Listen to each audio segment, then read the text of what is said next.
Pretty Malik, Big Rossi. I am so happy we got him in. I wasn't sure if we were going to be able to get him in, but he's here. The one, the only.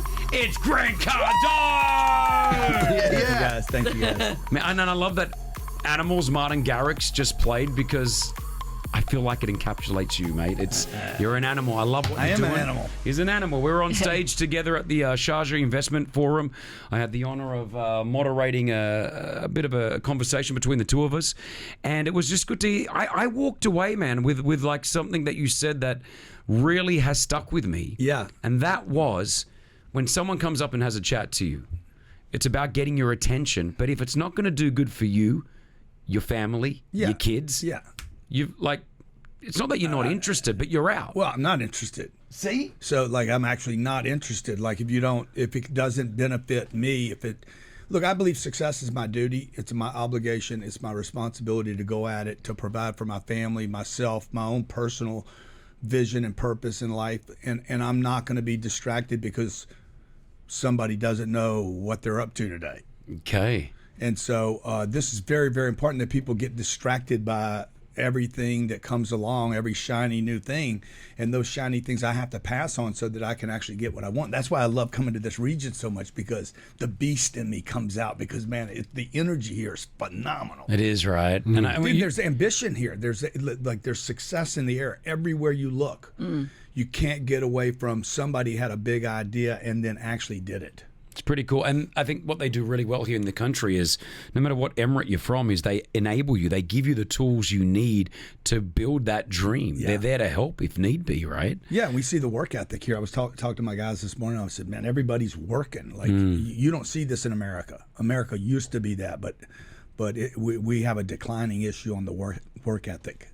Would you ever come out here and, like, I'm not saying live in, but would you ever come out here and set up shop? Dude, I told my daughters this morning, I said, hey, we might move to Dubai at some point. Come through. Wow. Because the people are freaking awesome. They are, right? Yeah, it's a good place. Fantastic. I mean, from Pretty Rossi and I, we've all lived here for nearly 16 years and 17, I think. Yeah. For some of us. And Yeah. Some are more successful than others, obviously. Ross, come on, mate. I'm just jealous. I like to stay humble, Rossi. Calm down. No. So, I mean, what are you doing? Apart from, obviously, you were speaking at the Sharjah Investment Forum. Yeah. What else are you doing here? What else? Tomorrow, we're going to do the Marriott Marina. Okay. We have Nice. about 3,000 people registered for an event there, free event. The public can come 9:30 in the morning. So 9:30 in the morning at the Marina, at the Marriott. That's right. You're just putting on a free event. I'll be talking about sales, marketing, scaling, money, finance, how to wherever you are in the world, how to improve that situation, maybe even 10x it.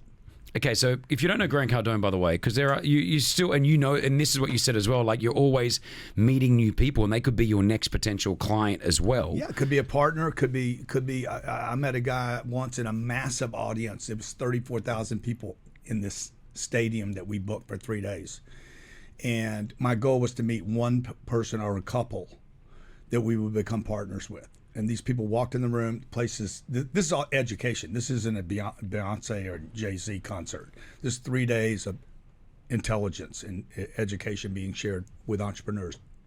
And these two people came in, they paid $20,000 a ticket. $20,000 a ticket they paid. Yeah, for these 3 days. They sat in the right place. The guy looked around and said, I'm going to be a partner with this guy.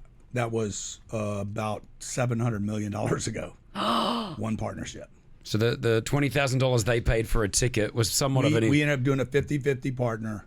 He's been phenomenal. 5 years we've been doing business. We'll do 150, maybe 250 out of that business this year. And we've been doing that for 5 years now. So take those opportunities, find them, and go with them. Go to the right settings where that kind of person would walk into a room. Create those kind of situations. It doesn't have to be a $20,000 ticket. You don't have to do that, but you need to create big. People need to think bigger and do bigger things to get those big opportunities. So people that don't know Grant Cardone, you haven't always been money. You haven't always come. No. You didn't come from money. You actually had a fairly hard upbringing. Yeah. And you talk about that openly. And there's a lot of people that are listening to this who feel that they don't have an opportunity because they come from maybe a broken home, or they come from a family without any money, or they don't have a mum or a dad. And, you know, this story comes up like, well, I don't have that opportunity that everyone else has. Yeah. I wasn't just gifted a car. You came from those harder times, but you still made it. Yeah.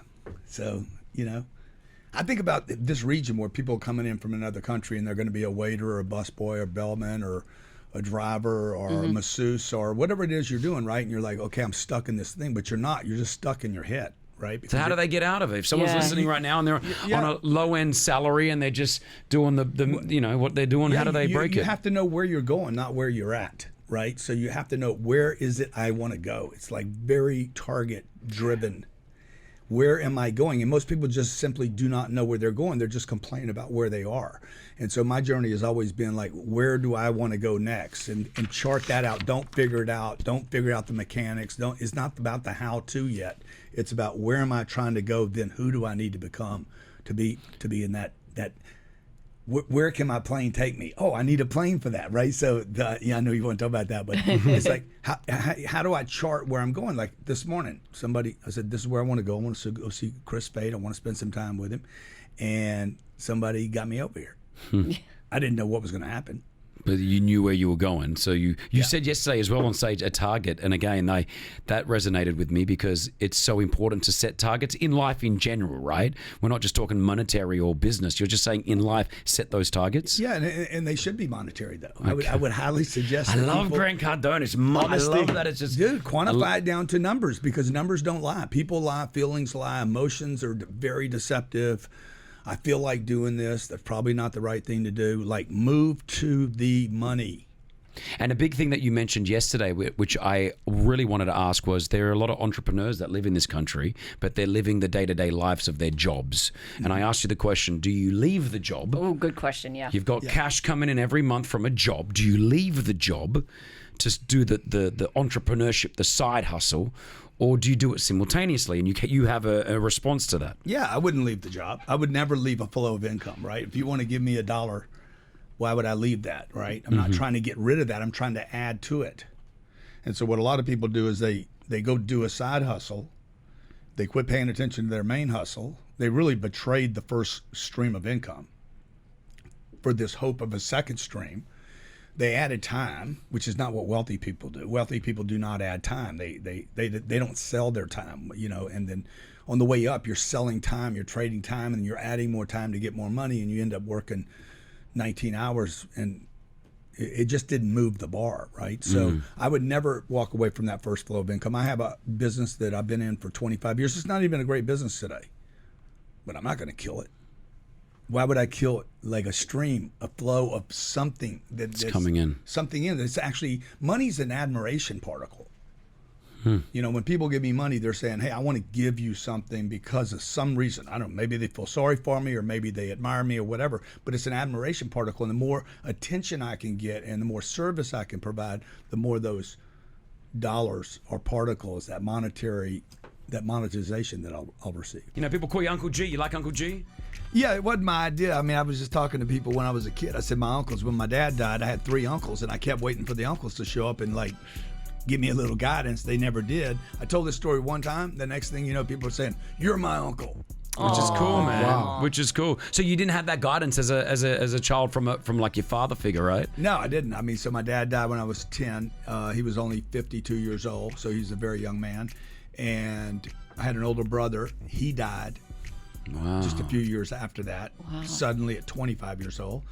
And so it's like, What do you do? I'm in Louisiana, and in Louisiana, I don't know if you guys know, it's a world of bayous and boats and guns and so I didn't know, and fishing, and so I didn't have a dad to teach me that kind of stuff. So if you didn't know how to do that, then you kind of weren't, you weren't getting you weren't involved in Respect. any social activities. You couldn't relate to anyone. You couldn't do anything. Yeah, you start feeling a bit deficient. Yeah. There's a void. There's a void in your life that you're not sure what to do with. Yeah. So then that ended up getting you into an addiction problem at some stage in your life, so, right? There's an old saying, somebody will be your uncle. You just got to keep looking. So this drug dealer came along and said, I'll be your daddy. I'll show you the ropes, son. And then that led 15, from the age of 15, 16 years old to 25, I was a daily drug user. Oh my gosh. It was terrible. Wow. Like, you guys wouldn't even recognize me. I was probably 40 pounds lighter than I am today. I was gray all the time. I was sick. And how did you get out of it? Was it just the my mind? mom, what happened was my mom finally told me, do not come to the house. Do not come to the business. I do not want you. She finally put her foot down, if you will, and said, I'm done. she cut me off, and 3 weeks later I was in a treatment center. Gosh. Well, good on you. Congratulations, because I know that is the hardest thing to beat. An addiction problem is very, very difficult. And years on, I mean, just according to Google, and we don't know, but a worth of close to $1 billion. Yeah. And you're probably like, it's more than that, Chris. It is. Yes, I know. I'm like, 5 times? Wait, I'm going to jump out the building here in a second. Look, hey, I mean, making money is one thing. Keeping it is another thing. And then multiplying it over a lifetime is people should be proud of it. Like, if you have money, if you've ever... Like, nobody gave me anything, so everything I got because I went and got. I'm not Donald Trump. My daddy didn't give me $400 million to start. Which, by the way, I don't hate on Donald for that because he turned it into something much bigger than what his dad gave him. But I didn't get a penny. I didn't get, zero. Yeah. And went backwards, actually. I was 25 years old. I was in debt. I was busted up. My reputation was terrible. I didn't have any skills. So I know that anywhere in the world, no matter where you're at or how bad it is, a person can do, like, remarkable, unbelievable things. You were on a TV show. I don't know if you guys know this. Yeah. They gave him was it $100? $100. What TV show? Undercover billionaire. I love that. And so they gave him $100, and they dropped him in the middle of the desert. They dropped me off in a desert town called Pueblo, Colorado. Yeah. And it's a busted up town. It used to be a very prosperous town, maybe 100 years ago. But and they had I had to change my name. Okay, you changed your name. Was it 90 days to try to turn that $100? 90 days to turn $100 into $1 million business. And he wasn't allowed to say who he was. He couldn't say, like, hey, I'm Grant Cardone. Shave my head. Shave my head. I had a beard. And you didn't do it, though. You couldn't do it. Yeah, I didn't. I didn't hit my target. You like that? Well, yeah. I didn't Hold on, listen to this, because you had to make $1 million. In 90 days. Yeah. What did you do? 5.5 million. Get out of here. Because I was 10x in it. When I met with Discovery Channel, the lady Nancy Daniels, she doesn't work there anymore. But I said, Nancy, look, I'm not going to do $1 million. I'm going to do 10 million. I don't need 90 days. Okay. And by the way, I had this bag with me, this little duffel bag. I pulled up the duffel bag and I said, and if I don't do it, you guys can have the contents of this bag. And she's like, what's in the bag? I said, there's $1 million cash. No. And she's like, you're hard. You're hard. This is too good. This is going to be great TV. So, and that was before COVID hit. So we didn't know COVID was going to hit. So I had to do all this with COVID. And if you want to know how he did it, we'll go and watch the show, right? Because it's all there. It is remarkable. I think you're really motivational. I love the messaging. I love the... It's not arrogance; it's confidence. I feel that you throw out. I really. Yeah, I think some people can see it as arrogant. I don't always say it the right way, but it could be the receiver too. The person receiving it's like, oh, you just told Chris you're worth more than $1 billion. I'm like, well, yeah. Why would I let Chris lie about me? Yeah, 100%. I did this work. Okay. No, but I like what you said. You worked hard for it. Yeah, exactly. So this is what I've done. I've made it. There's nothing to hide here, and I'm proud of what I've done. I don't think I've made it yet. No, but I'm still working on making Grant it. Cardone, What? you've made it. No, you've made it. You, I have, but I'm the only one that knows my secret potential. You don't know what I do. Okay. Well, if you're flying all the way from the States in your very own private jets, for me, I'm going to say from a business point of view, I'm not talking about spiritually or all that other, but from a business point of view, from a financial point of view, I would say you've made it. But okay, that's you. That private jet, we see it. I see it on social all the time. It looks absolutely amazing. Can you fly directly from the States here? Now, you landed it in Dubai, right? Yeah, we can fly it. From Miami to Dubai, we can fly direct. That's a huge... So it's about 14 and a half hours, right? I need a third pilot. I didn't bring a third pilot, so I didn't want a lot of people in the plane. It seats 17. You'll love this. Go, Rossi. Rossi's now wants to know about it. Here we go. But here's the deal. Like, it's perfect for one. So your private jet fits 17 people? Yeah. That's an obnoxious private jet joke. But, wow. It'll fit 17. I love the tail number GC on the end and just the branding. It's amazing. Yeah, N365 GC. It's love crazy. That. Yeah, So that means that I get to be me. GC's my initials. I get to be me 365. and that's your plane, like, because some people like they say charter they have a planes. They plane. say this is my private. They take the photo like that. This is this is your bird. This is it. Yeah. How was it to? Can I ask some other questions? When you buy a plane, a private jet, is it in one lump sum? You got to give the cash, or is it like? Well, this is my third.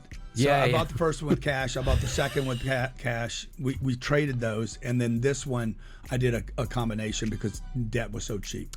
But if you're like so good at investing, why are you buying is it a good investment to buy a private jet? Well, if you value time, it's a great investment. But Yeah. If you're trying to make sense of it, like on a piece of paper, and say, hey, there's no making sense of this, okay, any more than you would make sense of a yacht or a watch, or some things don't make sense. But it sure got me to Dubai. Yeah. Yeah, it's quick. And in luxury, I mean, gosh, it's I bring amazing. two guys with me, these guys are with me, and we don't have a flight attendant on there. John Travolta's like, you need a flight attendant, Grant. You need good food. I'm like, I don't want a flight attendant. I don't need anybody to bring food to me. It's 6 feet away. I can go in there and grab it myself, and So Smart. you want space on a plane. Smart. Yeah. That's so cool. Again, Grant Cardone on the Instagram, 4.7 million. He's got millions following him around the world. If you want to see him tomorrow, it is a free event. Your team don't want us to say this because there could be too many people coming. No, I think. let them come, man. You want them to come? Come. You guys got to come out. So I'm in town. It's at the Marriott? I did the hard work. I came all the way from Miami to come here. So drive to the Marriott Marina. Okay, Dubai Marina, the JW Marriott in Dubai Marina at 9 a.m. Did you? 9 a.m. Let's have so many people here that the next time we have to do the Coca-Cola Stadium. Yeah, Let's do it. Yeah, let's we do can get that done. You We know? can get that done. Would love that. Okay, so the Marriott at Dubai Marina, 9 a.m. tomorrow morning. You can rock up and go and see. Grant's going to give you a little bit of education. Rossi wants to have a little fun with you. Over a billionaire, Ross. What do you want to do here, He's Ross? absolutely loaded, but does he know the cost of average food products? You just said you like to grab your own food in your private jet. I like, one of my favorite things to do is go to the store and grocery shop. Okay, all right. Well, let's start off with a liter of gasoline. Can we have the music, please, Kristen? A liter? I do gallons. We do gallons. Okay, all right. This is in America. Yeah, Okay. 362 in Florida. Okay. What state? I've got a liter here, so I'll cross that one off. That's fine. It's probably $3.62. $6. Yeah. It's probably $6 a liter. Okay. Rossi, if you're going to ask the questions, you need to know the answers. Okay, here we go. Well, I don't know that one. Let's move on to a bottle of water. a 1.5 litre bottle of water in America. How much is that? $4. Unless you're at a club, and then it's going to be $15. $2.20 apparently, according to the cost of living website. Oh, okay. Well, it's cheap water. You're Yeah. getting cheap water. I Okay, thought we were keep talking going, about keep This is water, Ross. average prices. A kilo of bananas. A kilo. That's kilo. 2.2 pounds. Pounds. Who's eating, I know we don't do kilos. Yeah, who's eating a kilo of bananas, bro? Like A gorilla? Nobody needs that much potassium. I don't know. A banana's going to be 89 cents, $1.89, a cluster of them. $1.67. Very close. Yeah, thank you. Okay, and finally, 12 eggs, a dozen eggs. A dozen eggs. I'm sorry, Grant Cardone, for this whole segment A here. dozen eggs are going to be $4.89. $3.70. Wow. Yeah. You're Where pretty you on. get- You're that's pretty a- on. We have inflation. We have inflation worse than you have it. I know you hate inflation. No, I love inflation, actually. Wealthy people love inflation. Do they? Inflation is a beautiful thing. Why? Because you want the value of your assets to go up. Okay. So there's never, ever a time where there's not inflation. Gosh. Okay. So inflation's not a bad thing. We learned so much, Grant Cardone. Saving money is a bad thing. Well, putting money in the bank is a bad thing. That's a terrible thing. Well, you need to put it into something. You need to Make your invest money in work for something. you. It's impossible to save money. It is an impossible task. That was an idea. Do you have banks as sponsors? Yeah. So I'm not going to talk you guys out of it, but it's a terrible. Every bank pulls out of the show. Yeah. No, but what you're trying to say is just having your money sitting in a bank doing absolutely nothing it's depreciating over every year, 100%. right? Yeah. No matter what dollar it is, no matter what ruble or US Dirham, dollar, whatever it is. dirham, it's all going down in value because you're going to print more over time. So the value, the assets, you want your money out of that. You want to trade time for money. Take the money, trade it for an asset to provide you with some growth that you don't have to push on. Follow him on Instagram. Go see him tomorrow if you're free at 9 a.m. The one and only, the legend, Grant Coca-Cola. Cardone. We're going to do Coca-Cola. Coca-Cola We're Arena. going to do Coca-Cola Arena. I'm in. We'll get it done. We'll get it done. Honestly, we'll get it done. Thank you, Grant, for coming in. Give him a big round of applause. Thank you so much. Virgin Radio.